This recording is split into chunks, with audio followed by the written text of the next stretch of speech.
Kisah asal mula Sumur Zam-Zam. Kisah ini menceritakan tentang asal mula sumur Zam-Zam yang sumber airnya ditemukan di sebelah tenggara Ka'bah berkedalaman 42 meter. Di balik kisah ini terdapat perjuangan seorang ibu demi mendapatkan rezeki bagi putranya yang sedang kehausan. Ketika Ismail kecil masih dalam persusuan Bunda Hajar, Nabi Ibrahim diperintahkan oleh Allah Subhanahu wa Ta'ala untuk membawa mereka meninggalkan Palestina. Mereka berjalan menunggangi unta dari Palestina menuju Mekah. Kala itu Mekah masih berupa lembah padang pasir yang tandus, sepi, gersang, dan udaranya panas. Setelah menurunkan barang bawaan, Nabi Ibrahim bermaksud meninggalkan anak dan istrinya. Bunda Hajar yang melihat gelagat kepergian suaminya langsung meletakkan Ismail kecil di atas alas tidur yang telah disiapkan. Bunda Hajar setengah berlari mengejar Nabi Ibrahim. Ia berhasil memegang ujung baju suaminya sambil mendesak dengan berbagai pertanyaan. "Wahai Ibrahim, engkau ini mau pergi kemana? Setega itukah engkau meninggalkan kami berdua di tengah lembah yang tidak ada satupun manusia, wahai Ibrahim? Di sini bahkan tidak ada satupun yang bisa kami makan." Nabi Ibrahim terus berjalan tanpa memberikan jawaban kepada istrinya. Melihat respon diam dari suaminya, Bunda Hajar akhirnya sadar dengan alasan kepergian Nabi Ibrahim. "Apakah ini merupakan perintah dari Allah Subhanahu wa Ta'ala?" "Ya."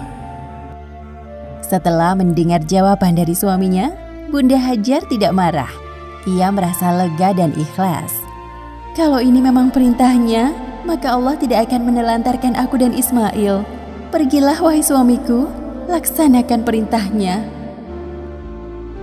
Di dalam lubuk hati Nabi Ibrahim, sebenarnya berat untuk meninggalkan istri dan putra mereka yang masih kecil. Namun beliau harus menjalankan perintah dari Allah Subhanahu wa Ta'ala. Tujuannya agar lembah tandus yang mereka tempati akan menjadi makmur. Di tengah perjalanan, Nabi Ibrahim berdoa kepada Allah.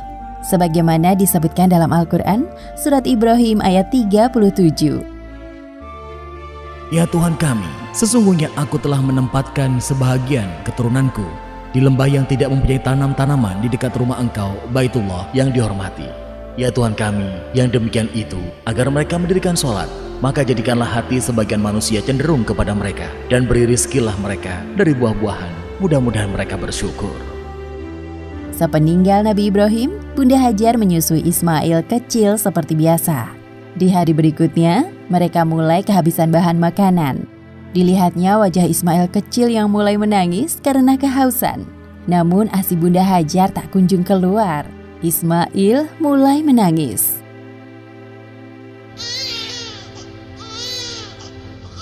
"Sabar ya nak, aku tahu engkau pasti sangat kehausan." Bunda Hajar berdiri dari tempat duduknya dan melihat ke arah sekitar. Namun yang dilihatnya hanya perbukitan. Pandangannya kembali ke arah putranya yang sedang menangis. Kedua tangan dan kaki Ismail kecil terus bergerak, membuat Bunda Hajar semakin tidak tega. Tiba-tiba Bunda Hajar melihat oase di balik bukit Sofa yang letaknya tidak jauh dari tempat mereka bermukim. Ia bertekad kuat dalam hati. "Demi putraku, aku harus bergerak naik ke atas bukit untuk mendapatkan air." Ketika sampai di atas bukit Sofa, ternyata yang dilihatnya hanya Fata Morgana. Tiba-tiba pandangan Bunda Hajar tertuju ke arah Bukit Marwah. Ia pun menyemangati dirinya sendiri. "Sepertinya ada oase di balik bukit itu. Aku harus segera turun dari bukit ini." Sambil berlari-lari kecil, Bunda Hajar turun dan naik ke atas Bukit Marwah. Sesampainya di sana, ternyata tidak ada oase. Tanpa sedikit pun mengeluh, Bunda Hajar kembali turun dan naik ke Bukit Sofa karena melihat ada oase di sana. Aktivitas ini dilakukan Bunda Hajar sebanyak 7 kali bolak-balik, dimulai dari Bukit Sofa dan berakhir di Bukit Marwah. Sementara itu, Ismail kecil terus menggerak-gerakan kedua tangannya. Ia juga menghentak-hentakan kedua kakinya ke tanah. Agaknya ia sangat kehausan. Tepat saat Bunda Hajar berada di atas Bukit Marwah, yaitu di putaran ke-7, suara tangis Ismail semakin kencang.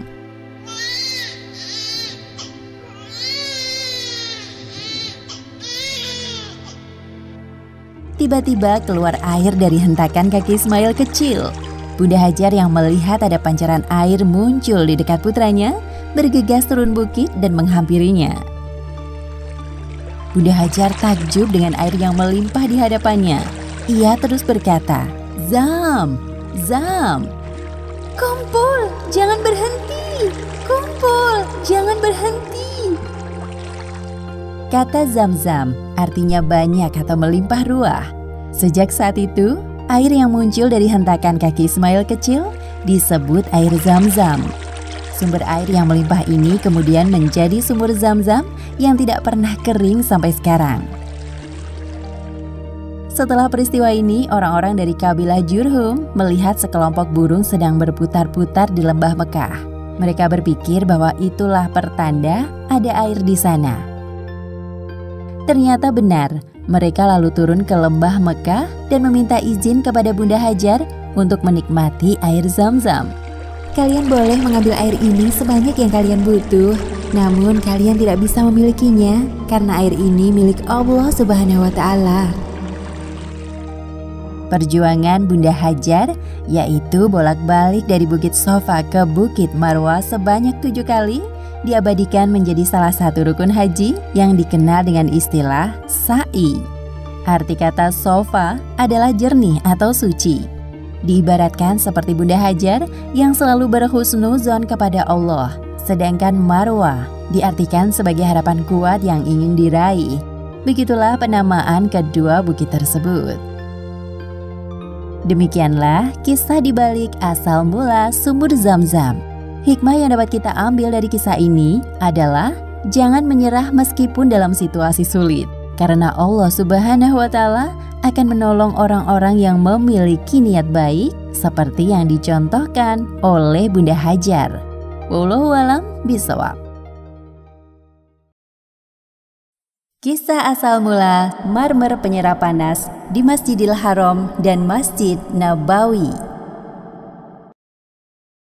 Bagi teman-teman yang pernah berkunjung ke Masjidil Haram di Mekah atau Masjid Nabawi di Madinah, pasti dapat merasakan kesejukan lantai yang digunakan meskipun cuaca sedang terik.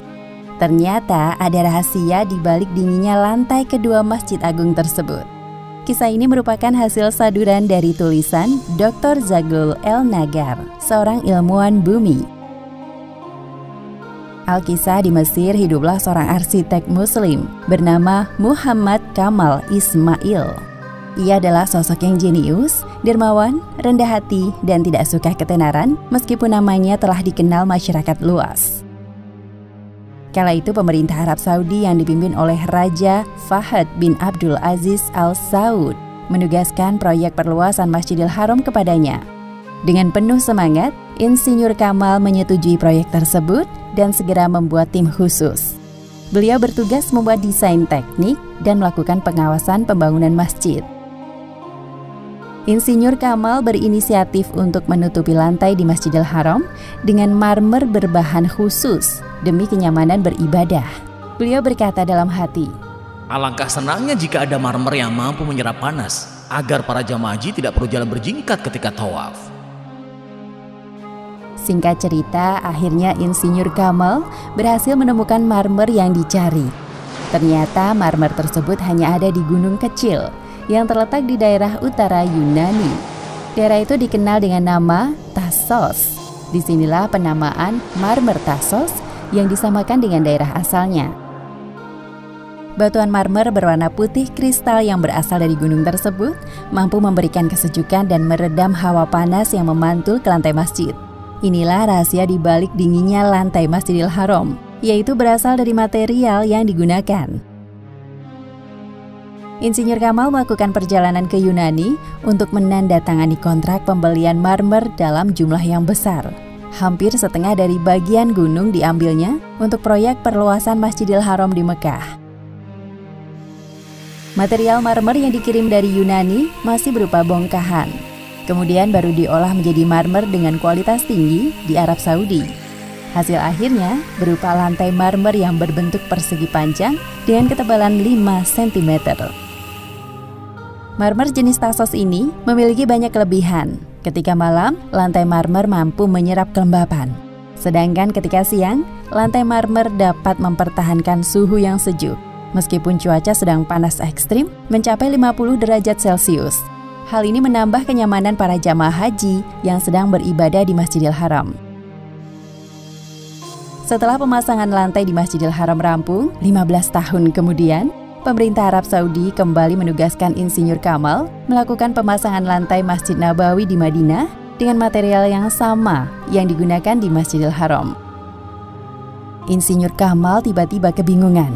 Beliau tidak yakin bisa atau tidak mendapatkan marmer Thasos. Di bumi ini hanya ada satu tempat di mana terdapat marmer Thasos, dan 15 tahun yang lalu saya telah membeli setengah dari deposit marmer di Gunung Yunani. Semoga sisanya masih ada. Insinyur Kamal memesan tiket pesawat untuk terbang ke Yunani keesokan harinya. Beliau mendatangi perusahaan yang sama seperti 15 tahun yang lalu dan bertemu langsung dengan CEO-nya. Terjadilah percakapan serius antara Insinyur Kamal dan CEO perusahaan. Apakah saya bisa mendapatkan deposit marmer Thasos yang tersisa?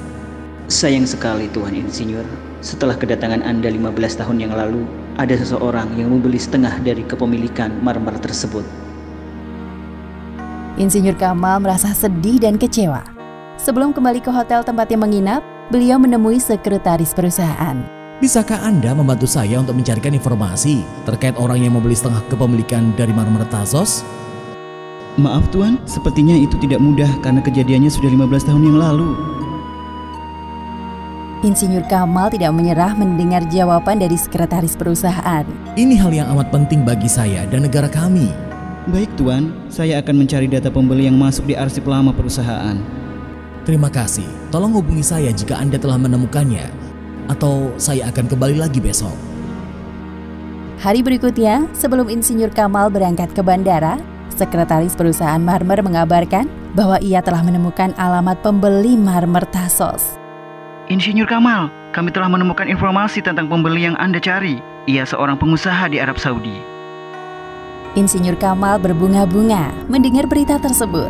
Di hari yang sama, beliau pergi ke alamat perusahaan yang diberikan oleh sekretaris. Di sana, Insinyur Kamal bertemu dengan direkturnya.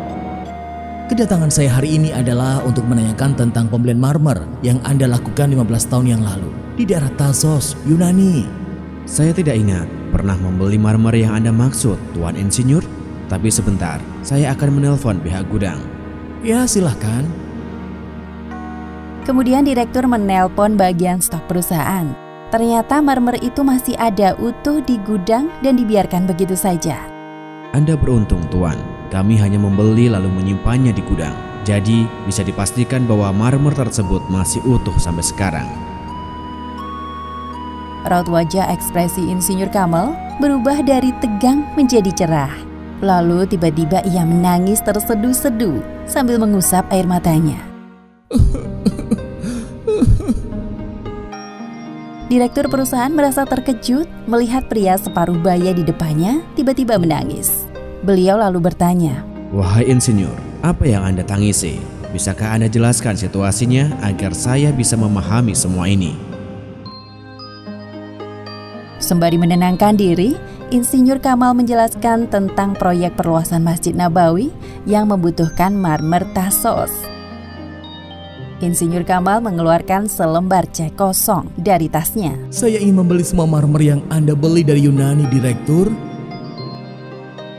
Namun direktur perusahaan menolak setelah tahu bahwa marmer tersebut akan digunakan untuk pembangunan Masjid Nabawi di Madinah. Saya tidak akan menerima 1 rial pun. Allah yang telah membuat saya membeli marmer ini dan melupakannya. Itu berarti marmer ini memang telah didaktirkan untuk pembangunan Masjid Nabawi. Insinyur Kamal merasa tersentuh dengan perkataan direktur di hadapannya. Beliau mengucapkan terima kasih dan berpamitan. Setelah proyek kedua Masjid Agung rampung, Insinyur Kamal tidak mengambil uang bayaran atas pekerjaannya. Meskipun Raja Fahad dan perusahaan Bin Laden memberikan cek kosong kepada beliau. Mengapa saya harus menerima uang untuk pekerjaan saya di 2 masjid suci, Mekah dan Madinah? Bagaimana saya akan menghadap Allah pada hari pengadilan nanti? Demikianlah akhir kisah asal mula marmer penyerap panas di Masjidil Haram dan Masjid Nabawi. Hikmah yang dapat kita ambil dari kisah ini diantaranya, pertama, jadilah orang yang rendah hati karena Allah Subhanahu wa Ta'ala akan mengangkat derajat orang-orang yang bersikap tawadu di dunia maupun di akhirat. Dan kedua, sesuatu yang ditakdirkan menjadi milikmu akan kembali kepadamu. Begitupun sebaliknya, apalagi jika sesuatu itu diniatkan untuk keridhaan Allah Subhanahu wa Ta'ala. Wallahu a'lam bishawab. Kisah asal mula pembangunan Ka'bah. Sebenarnya siapakah yang pertama kali membangun Ka'bah? Apakah Nabi Ibrahim alaihissalam dan putranya Ismail? Ataukah Nabi pertama, yaitu Adam alaihissalam? Ataukah para malaikat? Untuk menjawab pertanyaan tersebut, mari kita simak kisah berikut ini. Selamat menyaksikan. Allah Subhanahu wa Ta'ala berfirman kepada para malaikat, sebagaimana disebutkan dalam Al-Quran, surat Al-Baqarah ayat 30. Ingatlah ketika Tuhanmu berfirman kepada para malaikat, sesungguhnya aku hendak menjadikan seorang khalifah di muka bumi. Mereka berkata, mengapa engkau hendak menjadikan khalifah di bumi itu orang yang akan membuat kerusakan padanya dan menumpahkan darah? Padahal kami senantiasa bertasbih dan memuji engkau dan mensucikan engkau. Allah berfirman, sesungguhnya aku mengetahui apa yang tidak kamu ketahui. Para malaikat menyadari bahwa perkataan mereka telah membuat Allah Subhanahu wa Ta'ala murka dan berpaling. Mereka pun bergegas lari menuju Arsy untuk meminta ampunan kepadanya. Kemudian para malaikat bertawaf atau mengelilingi Arsy sebanyak 7 kali putaran sambil memohon ampunan kepada Allah Subhanahu wa Ta'ala. Ya Allah, kami datang memenuhi panggilan-Mu. Kami datang memohon ampunan-Mu dan bertaubat kepadamu.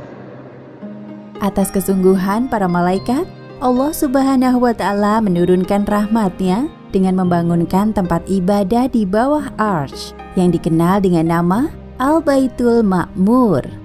Allah Subhanahu wa Ta'ala berfirman kepada para malaikat, tawaflah mengelilingi rumah ini dan tinggalkanlah Arsy.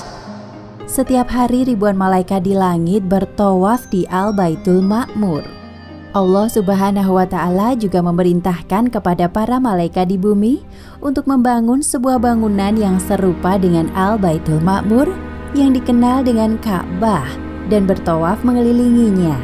Apabila ditarik garis lurus, posisi Ka'bah berada tepat di bawah Al-Baitul Ma'mur.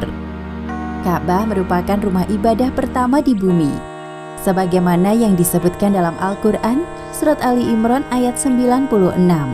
Sesungguhnya rumah yang mula-mula dibangun untuk tempat beribadah manusia ialah Baitullah yang dibakah atau Mekah yang diberkahi dan menjadi petunjuk bagi semua manusia. Setelah Nabi Adam dan Hawa diturunkan ke bumi, Allah Subhanahu wa Ta'ala memerintahkan keduanya untuk bertawaf di Ka'bah. Demikian juga orang-orang muslim setelahnya, hingga terjadi banjir bandang di masa Nabi Nuh alaihi salam. Bangunan Ka'bah mengalami kerusakan berat. Sampai pada beberapa ribu tahun kemudian, Allah Subhanahu wa Ta'ala memerintahkan Nabi Ibrahim untuk meninggikan pondasi Ka'bah yang tersisa, sebagaimana yang disebutkan dalam Al-Quran, surat Al-Baqarah ayat 127.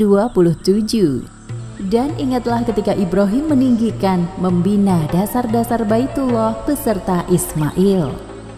Lokasi Ka'bah tidak berubah seperti saat pertama kali didirikan, namun kondisinya tidak berbentuk seperti bangunan pada umumnya. Ismail yang melihat Nabi Ibrahim sedang bekerja, berjalan mendekatinya. Wahai ayah, bolehkah aku membantumu? Masya Allah, terima kasih nak. Ismail mengambilkan sebuah batu besar yang dijadikan pijakan untuk ayahnya. Sampai saat ini, bekas pijakan kaki Nabi Ibrahim dikenal dengan nama Maqam Ibrahim.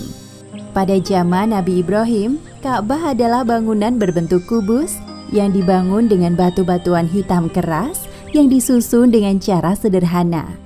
Setelah Nabi Ibrahim dan Ismail berhasil meninggikan pondasi Ka'bah, keduanya lalu berdoa kepada Allah Subhanahu wa Ta'ala. Sebagaimana lanjutan dari surat Al-Baqarah ayat 127. Ya Tuhan kami, terimalah daripada kami atau amalan kami. Sesungguhnya Engkaulah yang Maha Mendengar, lagi Maha Mengetahui. Ka'bah memiliki banyak sebutan, di antaranya Baitul Haram, yang artinya rumah yang disucikan. Ada juga yang menyebutnya Baitullah, yang artinya rumah milik Allah. Ada pula yang menyebutnya Baitul Atiq, yang artinya rumah suci yang tua, dan beberapa sebutan lain. 4.000 tahun setelah Ka'bah ditinggikan oleh Nabi Ibrahim dan Ismail, Allah Subhanahu wa Ta'ala menjadikan Ka'bah sebagai kiblat umat Islam di seluruh belahan dunia. Dan setiap tahunnya, umat Islam dari berbagai penjuru dunia mendatangi Ka'bah untuk menunaikan ibadah haji. Demikianlah akhir kisah asal mula pembangunan Ka'bah.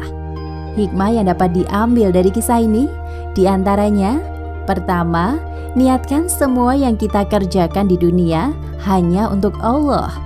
Kedua, jangan lupa berdoa kepada Allah setiap selesai melakukan pekerjaan agar amalan kita diterima olehnya. Dan ketiga, salah satu kesuksesan orang tua dalam mendidik anaknya terlihat dari sikap Nabi Ismail yang secara sukarela membantu Nabi Ibrahim membangun Ka'bah. Hal tersebut dilakukan Nabi Ismail atas dasar perintah Allah Subhanahu wa Ta'ala untuk berbakti kepada orang tua. Wallahu a'lam bishawab.